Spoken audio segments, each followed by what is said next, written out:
أولئك لهم نصيب مما كسبوا والله سريع الحساب. واذكروا الله في أيام معدودات، فمن تعجل في يومين فلا إثم عليه، ومن تأخر فلا إثم عليه لمن اتقى. واتقوا الله واعلموا أنكم إليه تحشرون. ومن الناس من يعجبك قوله في الحياة الدنيا ويشهد الله على ما في قلبه وهو ألد الخصام. وإذا تولى سعى في الأرض ليفسد فيها ويهلك الحرث والنسل، والله لا يحب الفساد. وإذا قيل له اتق الله أخذته العزة بالإثم فحسبه جهنم ولبئس المهاد. ومن الناس من يشري نفسه ابتغاء مرضات الله، والله رؤوف بالعباد. يا أيها الذين آمنوا ادخلوا في السلم كافة ولا تتبعوا خطوات الشيطان، إنه لكم عدو مبين. فإن زللتم من بعد ما جاءتكم البينات فاعلموا أن الله عزيز حكيم. هل ينظرون إلا أن يأتيهم الله في ظلل من الغمام والملائكة وقضي الأمر وإلى الله ترجع الأمور. سل بني إسرائيل كم آتيناهم من آية بينة، ومن يبدل نعمة الله من بعد ما جاءته فإن الله شديد العقاب. زين للذين كفروا الحياة الدنيا ويسخرون من الذين آمنوا، والذين اتقوا فوقهم يوم القيامة، والله يرزق من يشاء بغير حساب. كان الناس أمة واحدة فبعث الله النبيين مبشرين ومنذرين وأنزل معهم الكتاب بالحق ليحكم بين الناس فيما اختلفوا فيه، وما اختلف فيه إلا الذين أوتوه من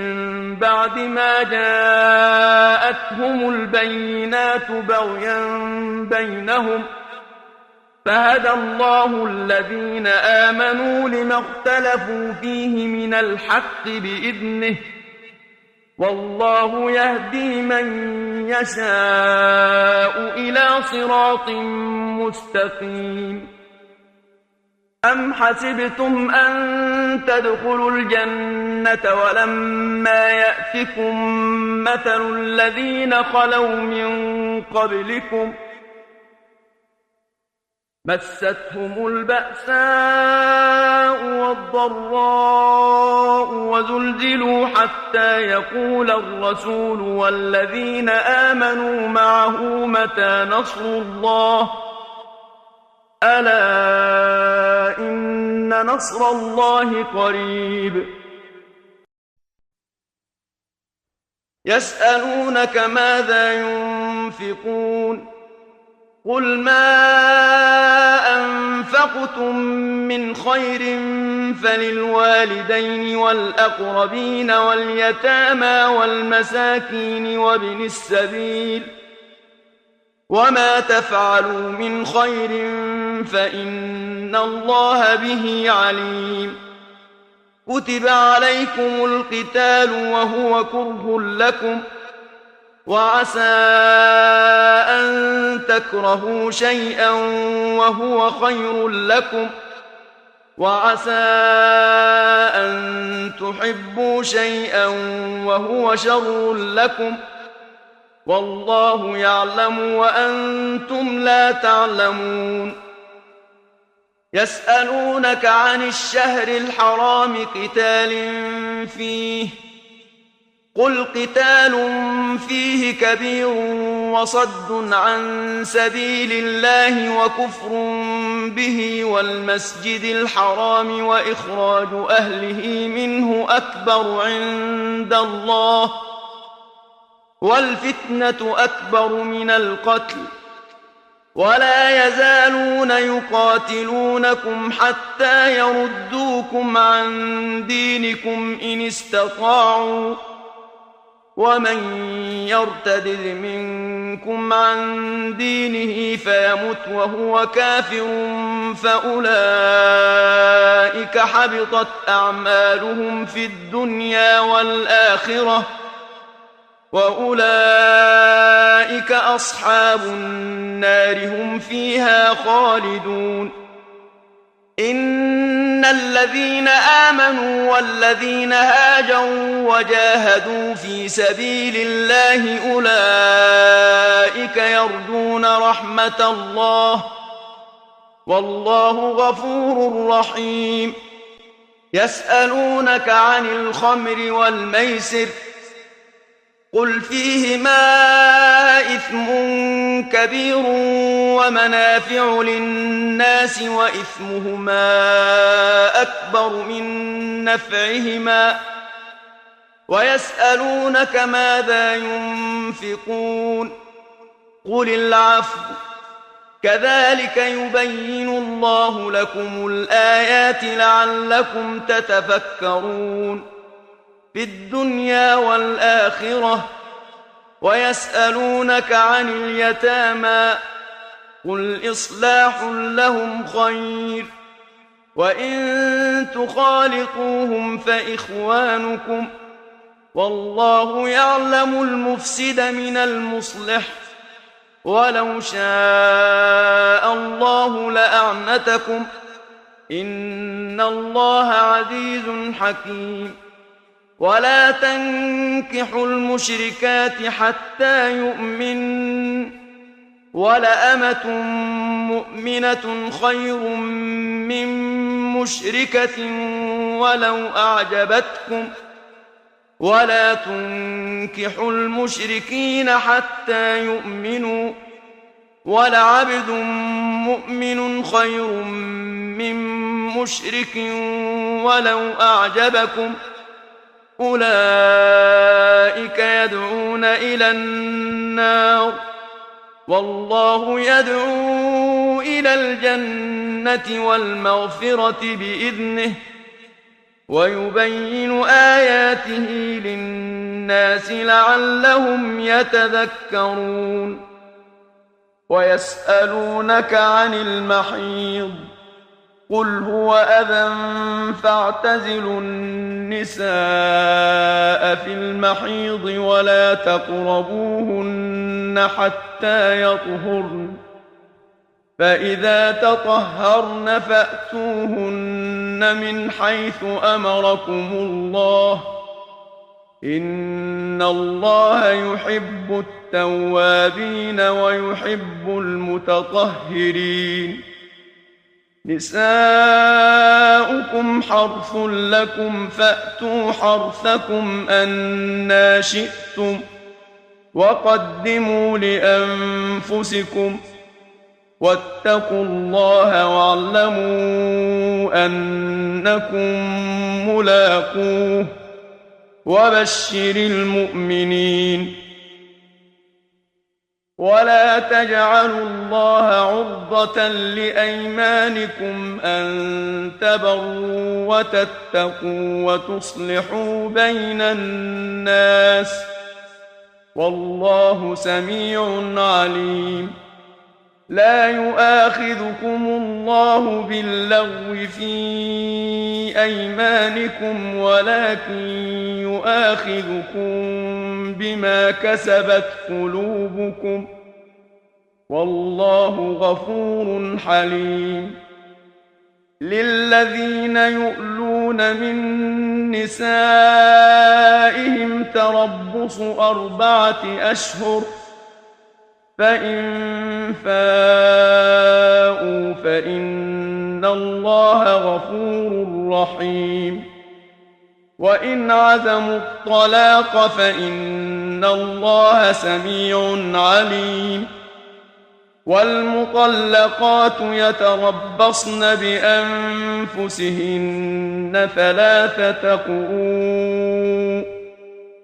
ولا يحل لهن أن يكتمن ما خلق الله في أرحامهن إن كن يؤمن بالله واليوم الآخر،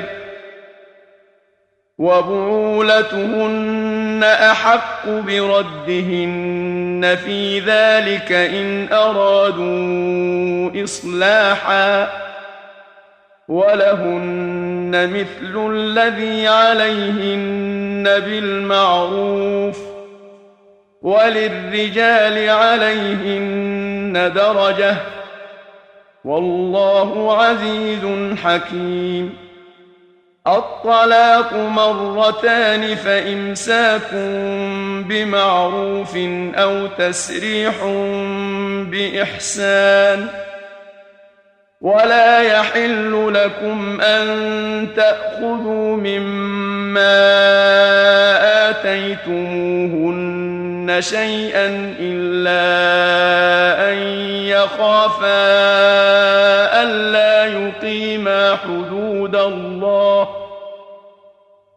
فإن خفتم ألا يقيما حدود الله فلا جناح عليهما فيما افتدت به، تلك حدود الله فلا تعتدوها، ومن يتعد حدود الله فأولئك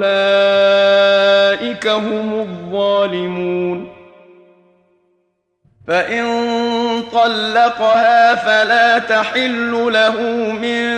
بعد حتى تنكح زوجا غيره، فإن طلقها فلا جناح عليهما أن يتراجعا إن ظنا أن يقيما حدود الله، وتلك حدود الله يبينها لقوم يعلمون. وإذا طلقتم النساء فبلغن أجلهن فأمسكوهن بمعروف أو سرحوهن بمعروف،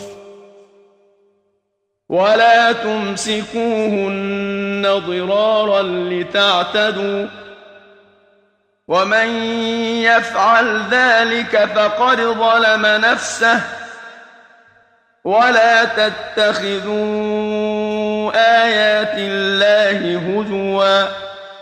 واذكروا نعمة الله عليكم وما أنزل عليكم من الكتاب والحكمة يعظكم به، واتقوا الله واعلموا أن الله بكل شيء عليم. وإذا طلقتم النساء فبلغن أجلهن فلا تعضلوهن أن ينكحن أزواجهن إذا تراضوا بينهم بالمعروف، ذلك يوعظ به من كان منكم يؤمن بالله واليوم الآخر، ذلكم أزكى لكم وأطهر والله يعلم وأنتم لا تعلمون والوالدات يرضعن أولادهن حولين كاملين لمن أراد أن يتم الرضاعة وعلى المولود له رزقهن وكسوتهن بالمعروف لا تكلف نفس إلا وسعها لا تضار والدة بولدها ولا مولود له بولده وعلى الوارث مثل ذلك فإن أرادا فصالا عن تراض منهما وتشاور فلا جناح عليهما وإن أردتم أن تسترضعوا أولادكم فلا جناح عليكم إذا سلمتم ما آتيتم بالمعروف واتقوا الله واعلموا أن الله بما تعملون بصير والذين يتوفون منكم ويذرون أزواجا يتربصن بأنفسهن 4 أشهر وعشرا فإذا بلغن أجلهن فلا جناح عليكم فيما فعلن في أنفسهن بالمعروف والله بما تعملون خبير ولا جناح عليكم فيما عرضتم به من خطبة النساء أو أكننتم في أنفسكم علم الله أنكم ستذكرونهن ولكن لا تواعدوهن سرا إلا أن تقولوا قولا معروفا ولا تعزموا عقدة النكاح حتى يبلغ الكتاب أجله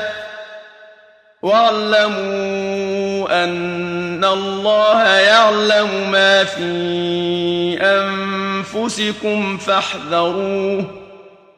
واعلموا أن الله غفور حليم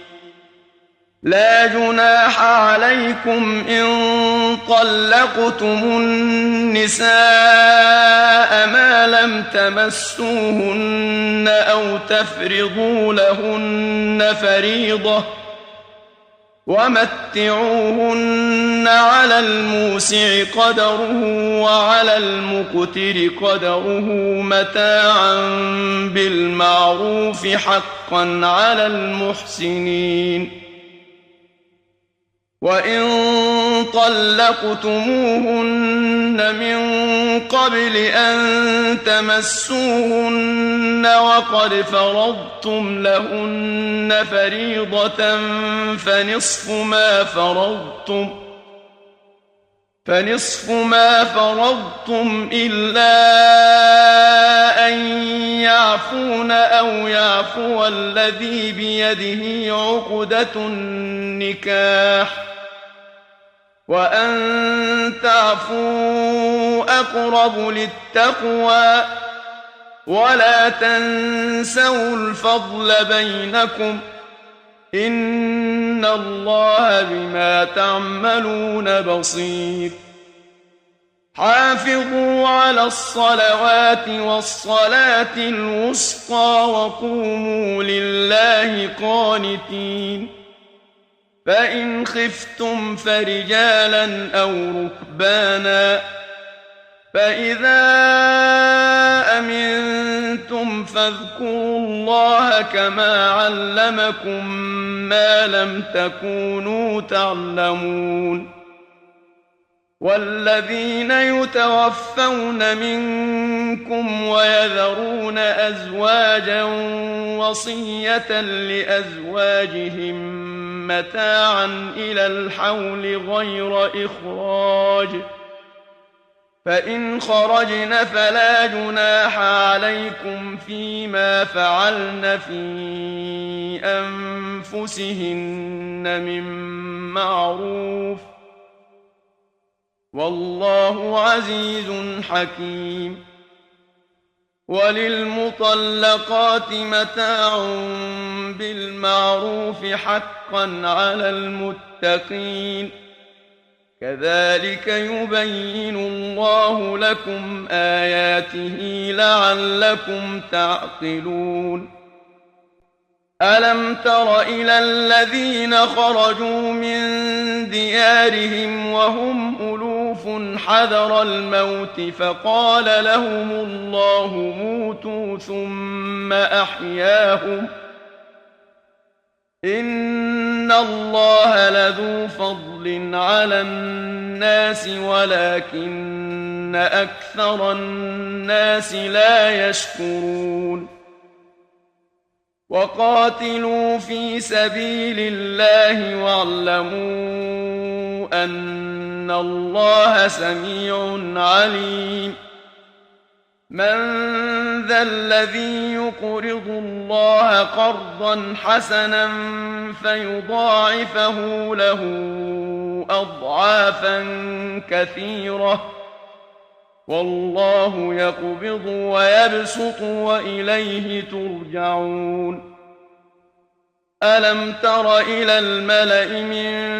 بني إسرائيل من بعد موسى إذ قالوا لنبي له مبعث لنا ملكا نقاتل في سبيل الله قال هل عسيتم إن كتب عليكم القتال ألا تقاتلوا قالوا وما لنا ألا نقاتل في سبيل الله وقد أخرجنا من ديارنا وأبنائنا فلما كتب عليهم القتال تولوا إلا قليلا منهم والله عليم بالظالمين وقال لهم نبيهم إن الله قد بعث لكم طالوت ملكا قالوا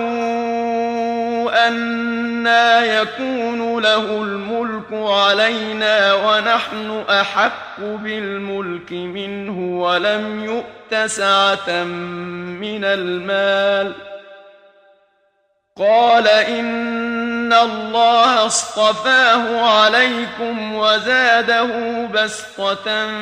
في العلم والجسم والله يؤتي ملكه من يشاء والله واسع عليم وقال لهم نبيهم إن آية ملكه أن يأتيكم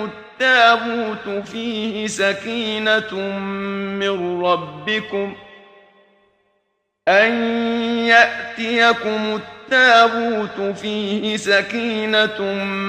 من ربكم وبقية مما ترك آل موسى وآل هارون تحمله الملائكة إن في ذلك لآية لكم إن كنتم مؤمنين فلما فصل طالوت بالجنود قال إن الله مبتليكم بنهر فمن شرب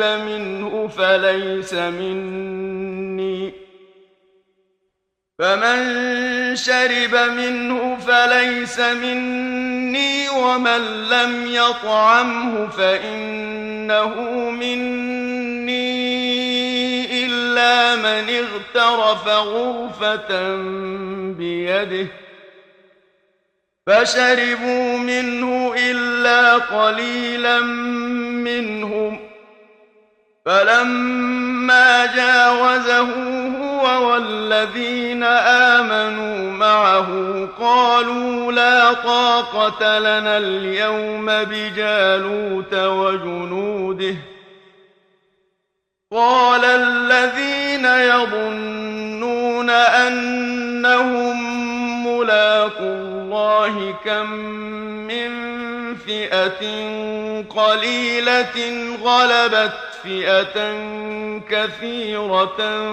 بإذن الله والله مع الصابرين ولما برزوا لجالوت وجنوده قالوا ربنا أفرغ علينا صبرا وثبت أقدامنا وانصرنا على القوم الكافرين فهزموهم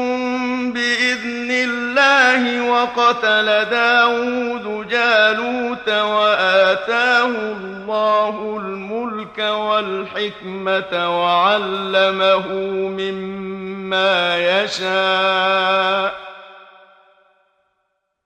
ولولا دفع الله الناس بعضهم